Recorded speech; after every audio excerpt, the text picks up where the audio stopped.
Grace Fulton. Selamat pagi yang cantik-cantik dan dengan bangga.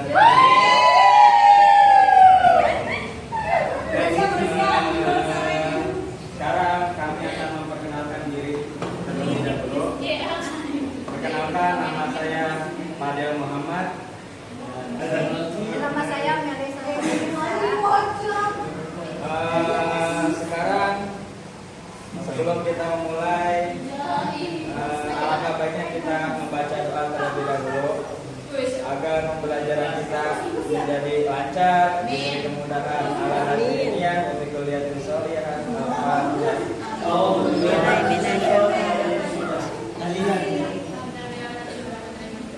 Pengajian dulu. Amin. Cewek yang nggak hadir siapa aja? Coba sebutin yang nggak hadir.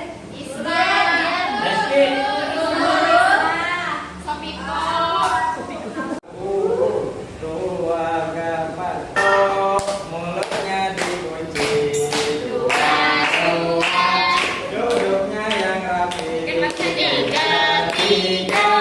mendengarkan guru.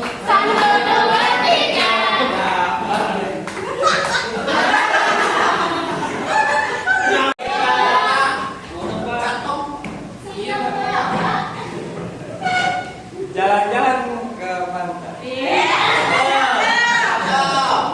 melihat ombak tiada henti. Waktu belajar marilah dimulai, fokus dan semangat setiap kali. Gugur ditanam padi. Hasil panen untuk semua. Belajar giat, tekun mandiri. Agar sukses kita bersama.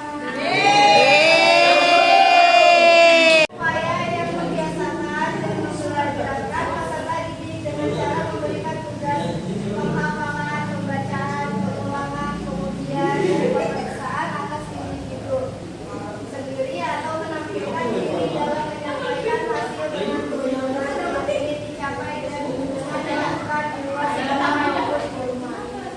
Ya, kamu Clara. Sekarang ulangin apa yang ada di belajar sekarang itu ya pemberian tugas. Kalau nggak bisa di depan.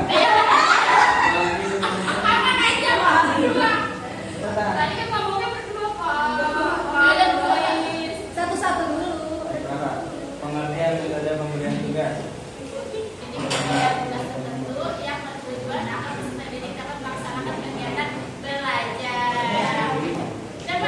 Pintar hebat.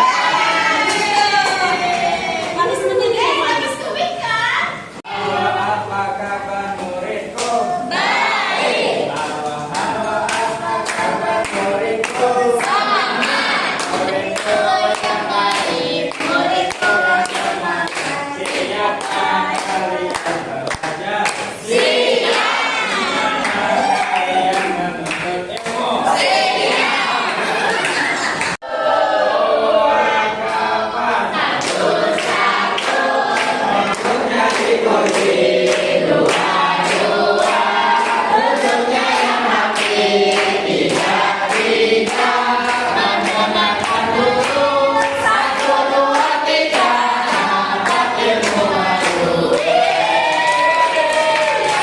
Baik, saya akan menjelaskan tentang CBSA.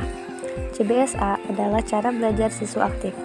Pendekatan pengajaran yang memberikan kesempatan kepada siswa untuk aktif, terlihat secara fisik, mental, intelektual, dan emosional.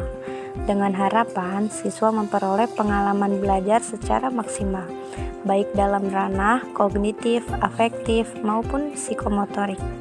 Pendekatan CBSA menurut keterlibatan mental yang tinggi sehingga terjadi proses-proses mental yang berhubungan dengan aspek-aspek kognitif, afektif, dan psikomotorik.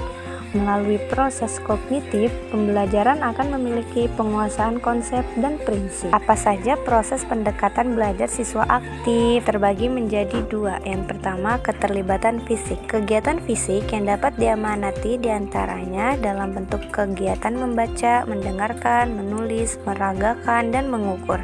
seperti pula melakukan pengukuran atau perhitungan, pengumpulan data dan pengelolaan data dan sebagainya, atau menggerakkan suatu konsep, prinsip, dan lain. Dan yang kedua, keterlibatan mental atau psikis. Kegiatan yang mengingat kembali isi pelajaran pertemuan sebelumnya menggunakan khasanah pengetahuan yang dimiliki dalam memecahkan masalah yang dihadapi, menyimpulkan hasil eksperimen, membandingkan satu konsep dengan konsep yang lain, serta kegiatan mental lainnya yang meliputi diantaranya sebagai berikut. Yang pertama, keterlibatan intelektual yang dapat membentuk, mendengarkan informasi dengan cermat, berdiskusi dengan teman sekelas, melakukan pengamatan terhadap suatu fakta atau peristiwa, dan sebagainya, sehingga memberi peluang terjadinya asimilasi atau akomodasi kognitif terhadap pengetahuan baru tersebut dalam bentuk latihan keterampilan intelektual seperti menyusun suatu rencana atau program, menyatakan gagasan, dan sebagainya. Dan yang B, keterlibatan emosional dalam berbentuk penghayatan terhadap perasaan, nilai, sikap, dan sebagainya dalam ranah afektif. Keunggulan penggunaan CBSA dalam pembelajaran. Dengan semakin berkembangnya zaman, maka menghendaki sebuah pendidikan seumur hidup yang kemudian memunculkan pertanyaan tentang bagaimana cara agar siswa mampu memperoleh dan meresapkan pengetahuan, keterampilan, dan sikap menjadi kebutuhannya. Bertolak dari pemikiran tersebut, maka perlulah sebuah pembelajaran aktif yang harus segera terpenuhi. Dengan penerapan CBSA, siswa akan mampu mengenal dan mengembangkan kapasitas belajar dan potensi yang dimilikinya secara penuh, menyadari dan dapat menggunakan potensi sumber belajar yang dapat di sekitarnya. Selain itu, siswa akan lebih terdahulu untuk berprasangka, berpikir secara teratur, kritis, dan dapat menyelesaikan masalah-masalah sehari-hari, serta lebih terampil dalam menggali, menjelajah, mencari, dan mengembangkan informasi yang bermakna bagi. Dengan penerapan CBSA, guru dapat bekerja profesional, mengajar secara sistematis dan berdasarkan prinsip didaktif metodik yang berdaya guna dan berhasil guna efektif dan efisien. Artinya, guru dapat merekayasa sistem pembelajaran yang mereka laksanakan secara sistematis, sehingga lambat laun penerapan CBSA pada gilirannya akan meletak guru-guru yang potensial dalam menyesuaikan diri terhadap perubahan lingkungan alam dan sosial budaya. Pendekatan CBSA dapat diterapkan dalam pembelajaran bentuk dan teknik sebagai berikut. Pertama, pemanfaatkan waktu luang. Pemanfaatan waktu luang di luar rumah oleh siswa memungkinkan dilakukannya kegiatan belajar aktif dengan cara menyusun rencana belajar, memilah bahan untuk dipelajari, dan menilai penggunaan bahan sendiri. Yang kedua, pembelajaran individual. Pembelajaran yang disesuaikan dengan karakteristik perbedaan individu tiap siswa seperti minat, aplibet, bakat, kecerdasan, dan sebagainya.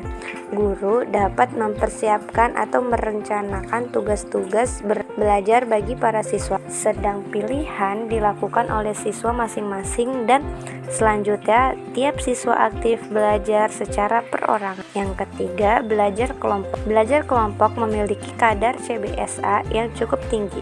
Teknik pelaksanaannya dapat dalam bentuk kerja kelompok, diskusi kelompok, diskusi kelas, diskusi terbimbing, dan diskusi ceramah.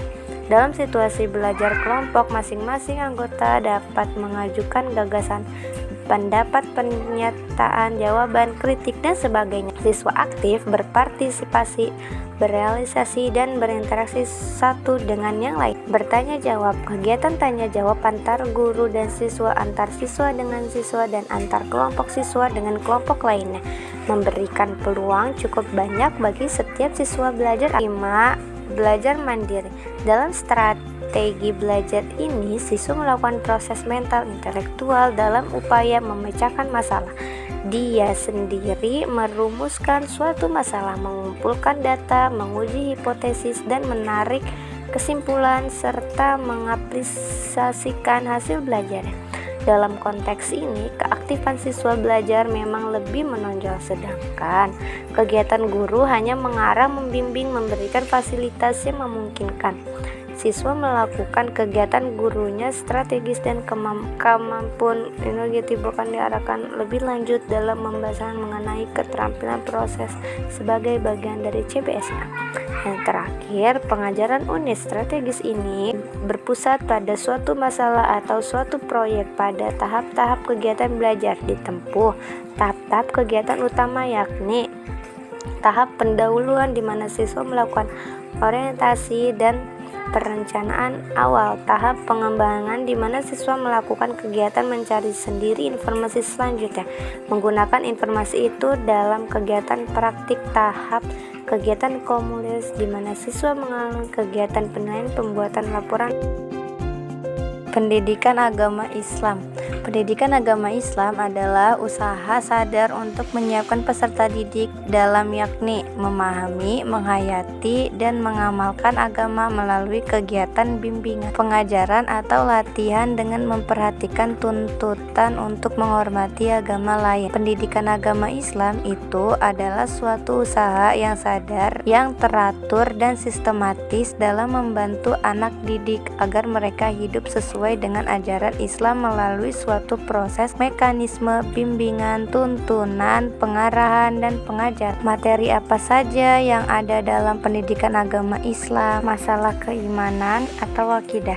Akidah adalah bersifat i'tid ada batin, mengajarkan keesaan Allah. Esa sebagai Tuhan yang menciptakan, mengatur, dan meniadakan alam. Masalah keislaman atau syariah. Syariah adalah berhubungan dengan amal lahir dalam rangka mentaati semua pengaturan dan hukum Tuhan, guna mengatur hubungan antara manusia dengan Tuhan dan mengatur pergaulan hidup dan kehidupan manusia. Masalah akhlak. Akhlak adalah suatu amalan yang bersifat pelengkap, penyempurnaan bagi kedua amal di penerapan CBSA dalam pengajaran PA, perencanaan proses belajar mengajar yang terwujud dalam bentuk satuan pelajaran. Yang pertama, rumusan satuan pengajaran atau tujuan instruksional. Kedua, bahan pengajaran. Yang ketiga, kegiatan belajar siswa. Yang keempat, metode dan alat bantu mengajar. Dan yang terakhir, penilaian. Pelaksanaan proses belajar mengajar. Pelaksanaan satuan pelajaran pada saat praktek mengajar, yakni interaksi guru dengan siswa pada saat pengajar itu berlangsung.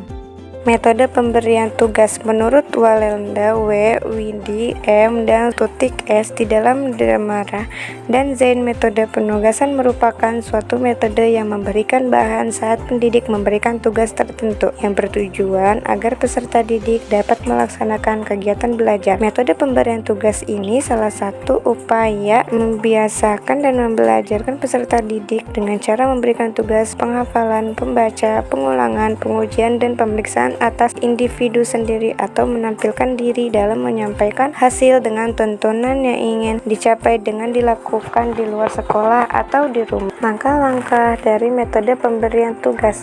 1. Fase pemberian tugas-tugas yang diberikan kepada siswa harusnya mempertimbangkan beberapa hal. Yang pertama, tujuan yang akan dicapai. Yang kedua, jenis tugas yang jelas dan tepat sehingga siswa mengerti apa yang ditugaskan. Yang ketiga, harus sesuai dengan standar kemampuan siswa. Yang keempat, harus memiliki petunjuk dan sumber yang dapat membantu pengerjaan siswa. Dan yang kelima, harus memiliki waktu yang cukup tentunya untuk mengerjakan tugas dan yang telah diberikan. Yang kedua, langkah pelaksanaan tugas. Yang pertama, diberikan bimbingan dan pengawasan oleh pendidik. Kedua, diberikannya dorongan dan semangat sehingga peserta didik ingin mengerjakannya. Yang ketiga, diusahakan dilakukan oleh peserta didik secara sendiri dan tidak meminta bantuan kepada orang lain. Langkah yang ketiga, fase mempertanggungjawabkan tugas. Pertama, laporan yang dilakukan oleh peserta didik baik secara lisan maupun tulisan tentang yang telah ia kerjakan. Yang kedua, adanya tanya jawab dan diskusi. Dan yang ketiga, penilaian dari hasil penugasan dinilai secara tes maupun non-tes. Kelebihan dalam metode pemberian tugas. Pengetahuan yang anak didik peroleh dari hasil belajar sendiri akan lebih diingat lama oleh peserta didik. Anak didik berkesempatan memupuk perkembangan dan keberanian mengambil inisiatif, bertanggung bertanggung jawab dan berdiri sendiri. Kekurangan dalam metode pemberian tugas. Seringkali anak didik melakukan penipuan atau ketidakjujuran atau mencontek dari hasil pemikiran dan pekerjaan orang lain tanpa mau berusaha payah untuk melakukannya secara sendiri. Terkadang tugas yang telah diberikan dilakukan oleh orang lain atau keluarga tanpa adanya pengawasan dari guru, memberikan tugas yang memenuhi perbedaan individu. Rangkum yang pengertian CBSA. Terus yang kelompok 2 yang B, bahan pengajaran. Ya, yang ketiga C, D. Kalian D. Ini C. B yang mana coba? Nih, yang mana? Ini A. Nah, ini B. Sekarang kita telah tiba ke penghujung pembelajaran. Namun sebelum kami tutup, ada pantun Pakai rapi dulu sebelum pulang. Iya, Bu. Siapa yang mau pulang? Saya. Kemudian untuk pikiran terbuka. Banyak hal baru yang kita dapatkan. Terima kasih atas perhatiannya. Sampai jumpa lagi di kesempatan berikutnya. Pelajaran ke Purwakarta. Pulangnya beli papan.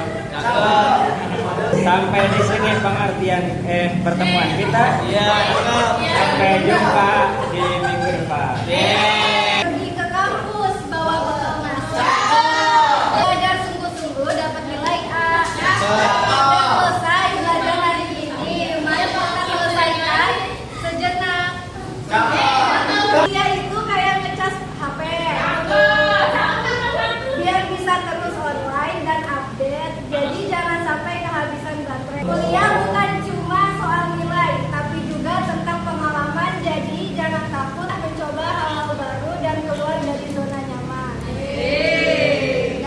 Ada salah satu siswa yang pengen pantun. Beli minuman rasa karamel. Yang jualan namanya Budian. Buat Bang Padel dan Karamel, bisa kali jadian?